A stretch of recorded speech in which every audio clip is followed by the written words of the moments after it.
ఎందుకు వచ్చానంటే పెడంలో ఉన్న నన్ను జగనన్న పిలిచాడు, ఒక మాట చెప్పాడు, పెనమలూరులో వైఎస్ఆర్ కాంగ్రెస్ పార్టీ జెండా ఎగరవేయాలని చెప్పేసి నీ దగ్గరకు పంపించాడు.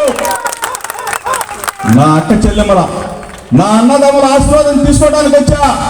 ఇక్కడ జెండా ఎగరవేస్తాం, జగనన్న మరలా ముఖ్యమంత్రి కాబోతా ఉన్నాడని చెప్పేసి మీ అందరికీ కూడా చెప్తూ, మీ దీవెనలు, మీ అందరి ప్రేమ సహకారం, మీరు ప్రతిరోజు తినేదానికన్నా ఒక ముద్ద ఎక్కువ తిని జగనన్నని, మీ బిడ్డ జోగి రమేష్ని ఆస్వాదించమని చెప్పేసి నా అక్కలు చెల్లెలు అమ్మలు కూడా చెప్తూ, మా మీద ఏ మాత్రం ప్రేమ ఉన్నా, ఈరోజు జగనన్న కన్నా ముందు చంద్రబాబు నాయుడు 14 సంవత్సరాలు ఈ రాష్ట్రానికి ముఖ్యమంత్రిగా చేశాడు.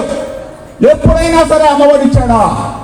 ఎప్పుడైనా సరే 45 సంవత్సరాల దాకా బీసీ, ఎస్సీ, ఎస్టీ, మైనార్టీ అక్క చెల్లెములకి, కాపు అక్కలకి, అగ్రవర్ణ పేదలైన అక్కలకి డబ్బులు ఇచ్చాడా? చేయూత డబ్బులు కానీ, కాపు నేస్తం కానీ, ఈబీసీ నేస్తం కానీ ఇచ్చాడా? రేషన్ ఇంటికి పంపించాడా? పెన్షన్ ఇంటికి పంపించాడా? ఇళ్ల పట్టాలు ఇచ్చాడా? ఇల్లు కట్టించాడా? ఆలోచన చేసుకోమని చెప్పేసి ఇక్కడ కంకిపాడుకు వచ్చిన ప్రతి ఒక్కరిని అడుగుతా ఉన్నా.